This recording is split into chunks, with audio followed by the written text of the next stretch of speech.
Dante Alighieri com a sua Divina Comédia, Leonardo da Vinci com a sua famosa Mona Lisa, Galileu com a sua Luneta, Miguel de Cervantes com o seu Dom Quixote de La Mancha, William Shakespeare com as suas tragédias, a mais conhecida delas, a mais famosa, Romeu e Julieta, e tantos outros elementos. O que eles têm a ver um com o outro? Se você ficou curioso, me acompanhe e veja essa história. Vamos falar hoje, nesse novo vídeo, sobre o Renascimento, mas já de início, mais uma vez, agradecemos a todos aqueles que estão acompanhando o nosso canal e pedindo que curtam os vídeos, compartilhem, convidem os conhecidos, os amigos interessados nessa visão rápida dos fatos históricos que estamos vendo aqui. O Renascimento é um movimento importantíssimo que surge na passagem, na transição da Idade Média para a Idade Moderna, a partir do século XIV, principalmente na Península Itálica. Não existia Itália ainda. A Itália só surge como país unificado no século XIX. Na região existiam diversas cidades, algumas ligadas ao Sacro Império Romano Germânico e algumas independentes, como Gênova, Milão, Veneza, Verona, imortalizada por William Shakespeare, que era inglês, mas ambienta as suas peças em diversos pontos da Europa. E nessa Península Itálica totalmente dividida, nada indicava que iria surgir um movimento cultural, filosófico, artístico e científico tão importante como o Renascimento. E surgiu ali, em função de uma série de causas, entre as quais a Península Itálica ter sido o berço de uma daquelas culturas clássicas, a cultura latina do Antigo Império Romano do Ocidente, que tinha ali as suas raízes. Além disso, pelo renascimento comercial, muitas dessas cidades estavam agora sob o controle de famílias burguesas, como Florença, que estava sob o controle da família Médicis, Milão, com o controle principalmente dos Sforza e outros, que tinham recursos e passaram a financiar os artistas e começaram a ser chamados como mecenas. Mecenas é um termo que passou a ser utilizado para significar aquele que patrocinava o artista. Mas o termo renascimento não é um termo correto. Se nós formos analisar do ponto de vista histórico, nós vamos ver que o que estava renascendo? A cultura greco-romana, segundo o pensamento de alguns desses novos pensadores renascentistas. Na verdade, uma cultura não morre para ressuscitar séculos depois. Isso é impossível. O que aconteceu com essa cultura greco-romana, então, no período medieval, que eles tinham um verdadeiro horror à Idade Média? Essa cultura estava preservada nos mosteiros medievais, ali, comodamente guardada nas bibliotecas, com cópias feitas pelos chamados monges copistas, que faziam exatamente essas cópias de outras cópias de documentos antigos das civilizações greco-romanas. E o que vai acontecer? Graças a isso e a outros fatores, a cultura greco-romana se manteve. Ela não desapareceu para ressurgir do nada. Isso é impossível. Quem assistiu aquele filme O Nome da Rosa, ou melhor ainda, leu o livro do Umberto Eco, pode ter visto ali a ambientação feita no mosteiro medieval, a famosa biblioteca que no finalzinho do filme, no finalzinho do livro, ela é incendiada. É uma obra de ficção, obviamente, mas as bibliotecas medievais realmente existiam. O que vai acontecer, então, agora, a partir desse movimento chamado Renascimento? Aquela cultura que estava dentro dos mosteiros, ela sai para o mundo. O que vai acontecer é isso. Ela deixa os muros das abadias medievais, dos mosteiros medievais, e passa para o mundo, não para o povão. Entenda-se isso, mas ainda para uma classe, para um grupo de pessoas bem privilegiados, que possuía recursos financeiros, principalmente um novo grupo social que estava surgindo desde o século XIII, que era a burguesia. Um grupo de comerciantes que enriquece com o comércio e começa a financiar os artistas. E esses artistas produzem principalmente sob as ordens da burguesia, mas também de elementos do clero, da igreja e de alguns membros da nobreza e de alguns reis. Todos eles se tornam mecenas. E o artista, inclusive, em muitos casos, era considerado como um empregado, como um funcionário de um mecenas. Ele tinha autonomia em si, fazia muitas das suas obras por encomenda.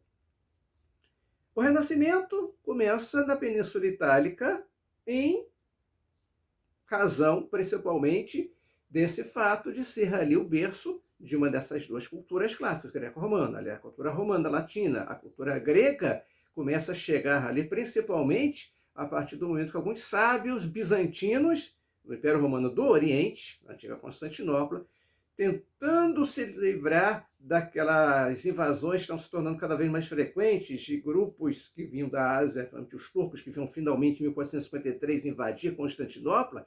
Eles vão para onde? Exatamente para um local mais próximo da sua cultura, que era a Península Itálica. E ali, como os membros do Renascimento italiano ainda não conheciam bem o grego, quando chegam esses sábios bizantinos, aquilo vira uma festa, porque chegaram elementos, são sábios e que conhecem o grego. Então ajudam na descrição, na tradução de algumas cópias que já estavam chegando mais tempo por ali, principalmente a partir das cruzadas, mesmo lá na Idade Média, começava a chegar alguma coisa disso, mas não haviam tradutores suficientes para tantas obras. E agora, com a chegada desses sábios bizantinos, a coisa começa a melhorar. Então, isso faz com que a Península Itálica se torne o berço do Renascimento e depois começa a se espalhar por outros locais. Inglaterra, Portugal, Espanha, os Países Baixos, nós chamamos por aqui de Holanda, a França e vários outros países. Características básicas do Renascimento: o humanismo, a valorização do ser humano, junto com o antropocentrismo, que coloca o ser humano no centro das atenções. Se na Idade Média nós encontramos o teocentrismo, Deus no centro das atenções, tudo era voltado para Deus, agora, na Idade Moderna, que começa a chamada modernidade, não confundir modernidade com idade moderna. A modernidade é um período de tempo muito maior que avança além da Idade Moderna. Agora é o ser humano que está no centro. Aquele coletivismo medieval que via o grupo cede agora ao individualismo moderno, principalmente com o advento da burguesia.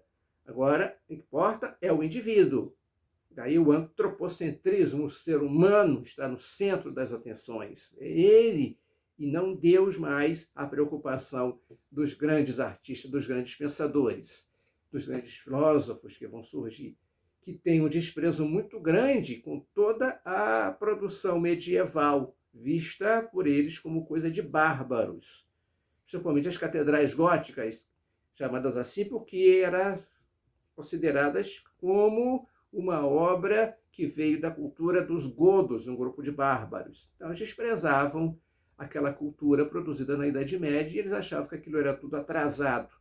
Então, é um preconceito que eles, renascentistas, criaram a respeito da Idade Média, já falava no vídeo anterior, e que o iluminismo depois do século XIX vai acentuar ainda mais. Um desprezo pela escolástica medieval, a filosofia, a teologia escolástica, teve vários representantes, entre os quais São Tomás de Aquino. Então, o que era novo agora, o cientificismo, não que a ciência também tenha desaparecido na Idade Média, mas agora começa uma efervescência maior e uma valorização cada vez maior da experimentação científica. Tudo tinha que ser comprovado para ser visto como verdadeiro ciência. É a base da ciência moderna, como nós conhecemos.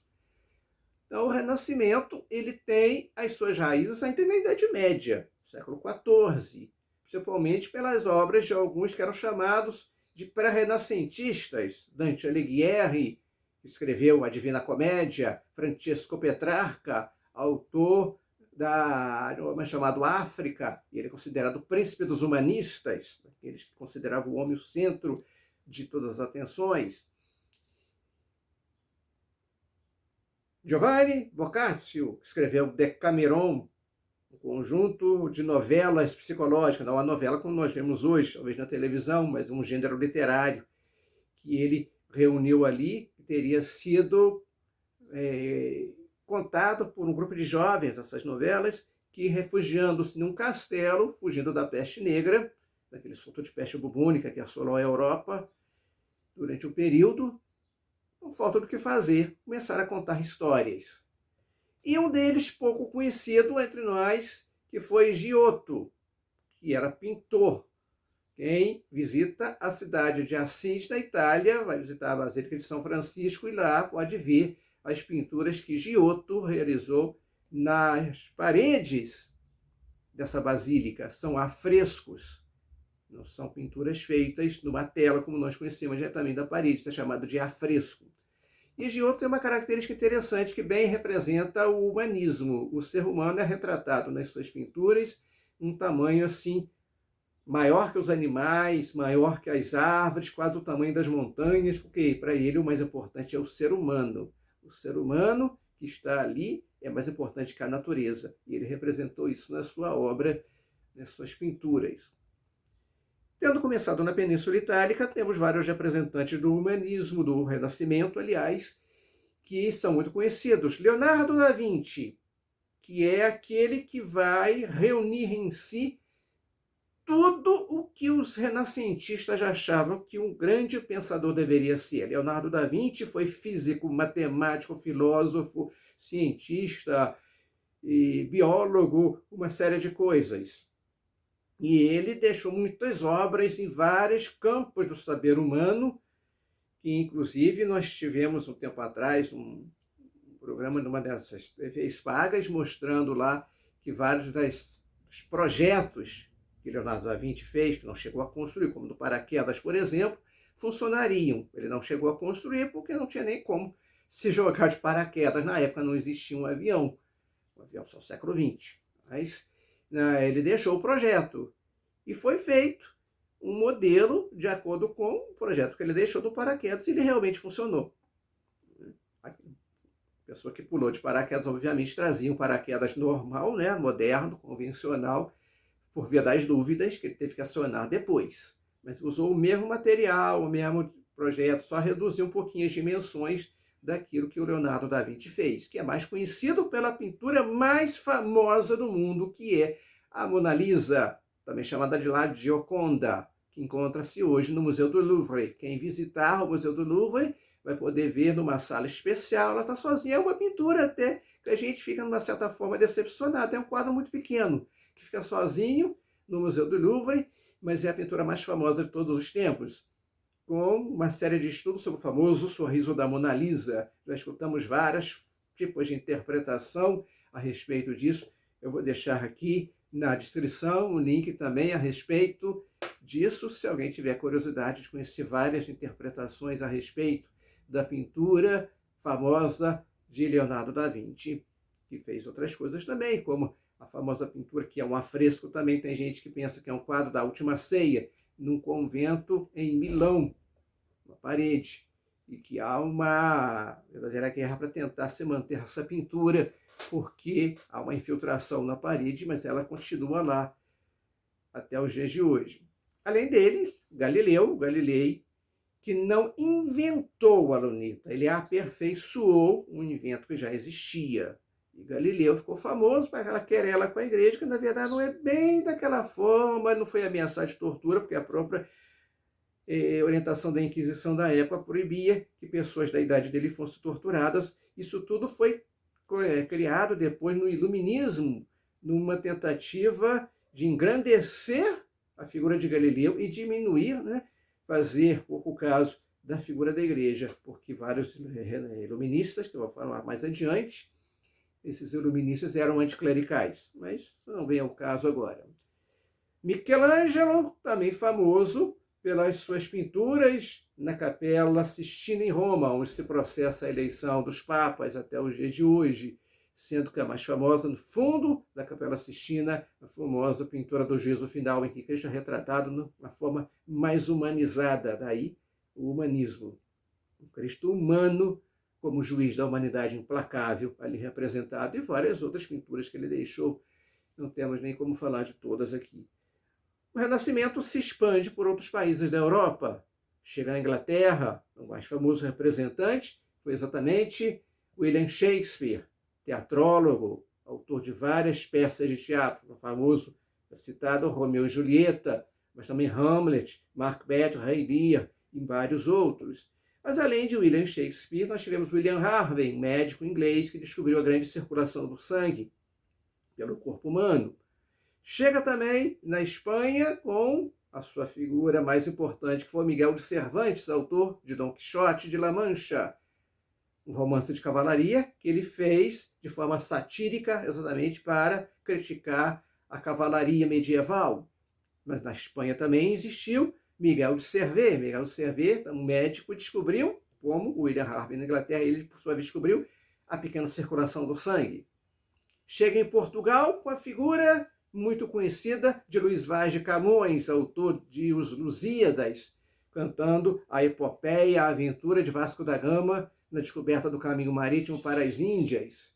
Chega à França, e na França nós encontramos Ambroise Paré, Vézali, que são médicos, físicos e outros pensadores franceses, também filósofos, escritores.